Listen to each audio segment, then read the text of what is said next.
तर पुन्हा एकदा चर्चासत्राकडे वळूयात काथे। धन्यवाद अंकिता तपशिलाच्यासाठी। या आत्ताच्या तासाच्या शेवटच्या टप्प्यामध्ये आधी आकडे जाणून घेऊ पटकन। आपल्याला स्क्रीनच्या वरच्या भागामध्ये बंगालची परिस्थिती दिसते।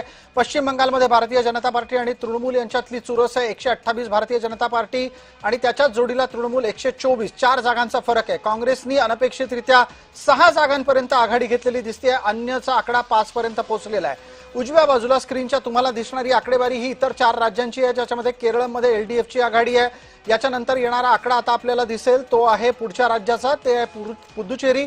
भारतीय जनता पार्टीची आघाडी 22 जागांची आहे। 30 पैकी 29 जागांचा तपशील समोर आला। 126 पैकी 112चा आकडा आसाममध्ये, तिथे भारतीय जनता पार्टी स्वबळावर सत्तेत येताना दिसते। तामिळनाडूमधला सगळ्यात महत्त्वाचा बदल अत्यंत आश्चर्यकारक आहे, तो तसा अपेक्षित पद्धतीने व्यक्त सुद्धा केला गेलेला होता। टीव्हीकेनं 96 जागांपर्यंत आघाडी घेतली आहे। केरळमध्ये एलडीएफ आघाडीवर आहे। या चर्चेच्या पुढच्या टप्प्यात जाताना मला पटकन विचारायचंय, आधी सौमेन मुखर्जी आपल्यासोबत आहेत। पश्चिम बंगालच्या संदर्भातला सगळा तपशील मराठीमध्ये देणारा बंगाली माणूस, बंगाली येणारा मराठी माणूस असंही त्यांना म्हणता येईल।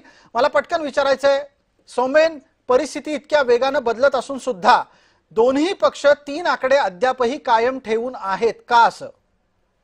साहेब, हे अजूनपर्यंतचा तुमचा आपल्या स्क्रीनवर येणारा जो आकडेवारी आहे ती आकडेवारी मला दिसते ते पोस्टल बॅलेटचाच प्रभाव आहे। ते जमिनीवरचं आलेलं आमचं जे प्रतिनिधी असतो त्यांचा असेल। मी ईसीआयच्या साईटवर पाहतोय, आपलं जे आकलन होती ते आकलनच्या प्रमाणे आहे। 4 ठिकाणी एआयटीसी पुढे दिसत आहे, तृणमूल काँग्रेस आणि भाजप इथे ह्या ठिकाणी 18 ठिकाणी ऑलरेडी पुढाकार घेतलेले असे दिसत आहे।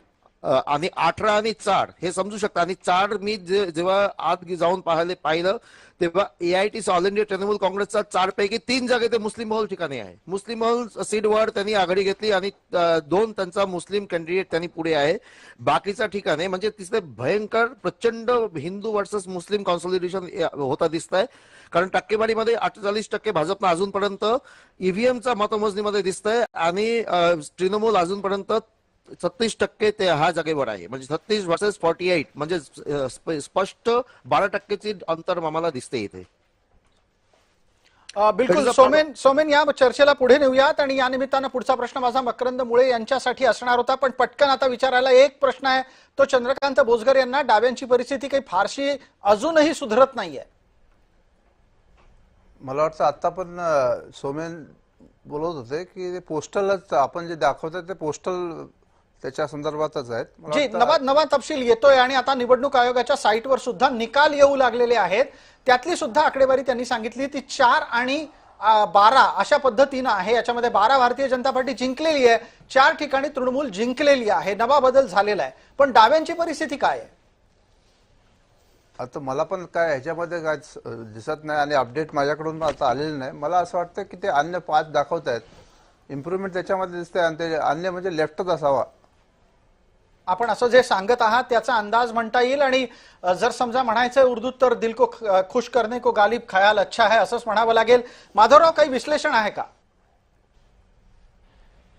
विश्लेषणातलं आता हे जे सांगितलं ना की पश्चिम बंगाल आणि तामिळनाडू या दोन्ही प्रांतांमध्ये अशा तऱ्हेचं परिवर्तन होणं ही खूप ऐतिहासिक घटना आहे आणि याला 100-125 वर्षांच्या इतिहासामधलं हे खूप मोठं परिवर्तन आहे आणि त्याचे परिणाम खूप दूरगामी होणार आहेत, हे नक्की आहे।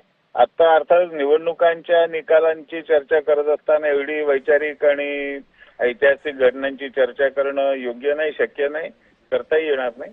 पण हे अतिशय मूलगामी बदल आहेत। जनतेच्या मनामधले एवढं मोठं परिवर्तन हे पहिल्यांदाच घडताना आपल्याला दिसतंय आणि ते खूप महत्वाचं ठरणार आहे। याच्यामुळे देशाच्या राजकारणाला सुद्धा वेगळी दिशा मिळण्याची आता लक्षणं निर्माण झालेली आहेत। धन्यवाद माधवराव, आपण या चर्चेमध्ये सहभागी झालात त्याबद्दल आपले मनपूर्वक आभार। या चर्चेच्या फेरीमधून आता संध्या सवालाखे यांनाही